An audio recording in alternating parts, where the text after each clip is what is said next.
एक भैया ने कह दी मेरे एक लला पैदा हो जातो हम बड़ी सुंदर भागवत करवाते।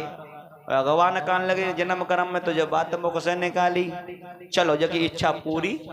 राजा दशरथ से वशिष्ठ ने ये कहा कि राजन पहले यज्ञ करवाओ और तब कहीं जाकर के तुम्हें घर में पुत्र की प्राप्ति होगी। थोड़ा सोचने की बात है। हमारी माताएं बहनी हैं, बैठा भाइयों, कलयुग में और त्रेता में बहुत बड़ा अंतर था, लेकिन वो बात सत्य है।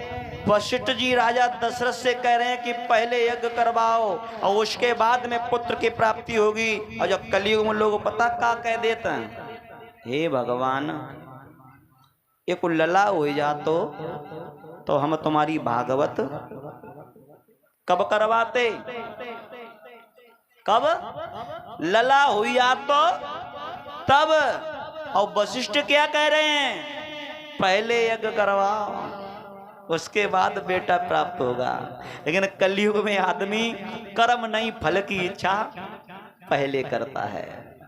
लेकिन प्यारे जब कलयुग में भगवानों बड़ो आसान है, इंसान की मन की करता है।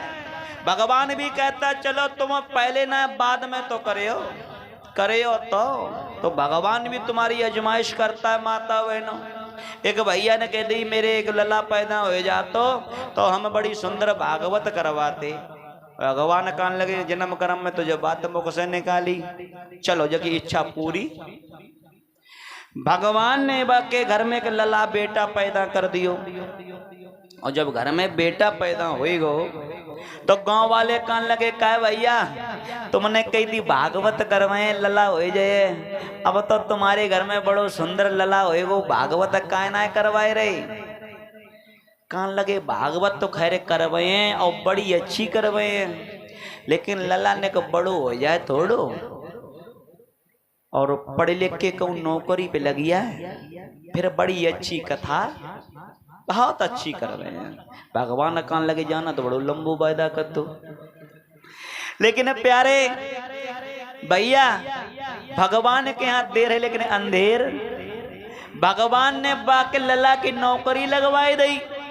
जब लला फौज में भर्ती है गो तो गांव वाले कान लगे अरे भाई अब तो तुम्हारी मनोकामना पूरी हुई, अब भागवत का ना करवात। बोले अब भागवत तो करवाए हैं और ऐसी करवाए चंदीपुर में कहूँ भाई ना हुए है, लेकिन लला को ब्याह पर लेते तो लला और बहू दोनों बैठ के हवन जब आहुति लगाते तो बड़ो अच्छो लगतो। भगवान कान लगे बरियो जो कथा करवाए ना, चलो कोई बात नहीं अब शादी करवाए। अब लला की शादी हो गई। महाराज इस कलयुग की बात कह रहे हैं, शादी हो गई। गांव वाले कान लगे बारे भैया अब तुम्हारे घर बड़ी सुंदर बहुटी आएगी, अब कथा का ना करवाते। बोले कथा तो करवाए, खैर बड़ी सुंदर बहू आई, अब एक नाती और आई तो फिर कथा। जब लला बहू नाती हम सब लोग बैठ के हवन पे आहुति लगाते बड़ो अच्छो लगतो। भगवान कान लगे जू बरी हो तो बड़ो लंबो पैदा कर लो। चलो कोई बात ना है, आज भगवान ने बड़ो सुंदर नाती घर में दे दो। गांव वाले कान लगे भैया अब क्या बात है, अरे अब तो शादी हुई यही बहू आई यही लला नाती होएगा, कथा क्यों ना करवात। ऐसे हाथ फेरो बोले भागवत तो खैर करवाए हैं और ऐसी करवाए देखियो 4 गांव में नाम हो जाए, लेकिन जा साल गन्ना मत हुई जा साल गन्ना मत हुई। अब अगली साल भागवत जरूर करवाए। लेकिन माताओं कि कल कल करते कल वही तोले बीत गो सब काल और कल आई ना कल पड़ी तोले गए काल के गाल।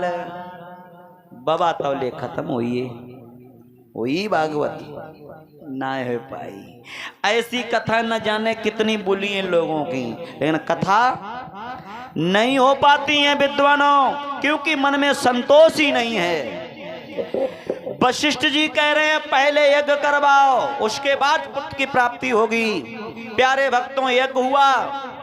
कहते हैं कि भगत सहित मुनि आहुति दीनी, प्रगटे अग्नि चरु कर लीनी। जब यज्ञ शुरू हुआ तो चैत्र के महीना में नवमी के दिन शुरू हुआ और फिर 1 साल जब पूर्ण हुई है महाराज, 1 साल तक यज्ञ चला। जब यज्ञ पूर्ण हुआ तो अग्नि देवता उसी से प्रकट हुए, अपने हाथ में चांदी के कटोरा में खीर का पात्र भर के लेकर के आए। वो प्रसाद वशिष्ठ को दिया गया। वशिष्ठ ने अपने शिष्य दशरथ को दिया कि हे राजा दशरथ, ये प्रसाद लिए जाओ और जाकर के आप अपनी रानियों को खिला देना।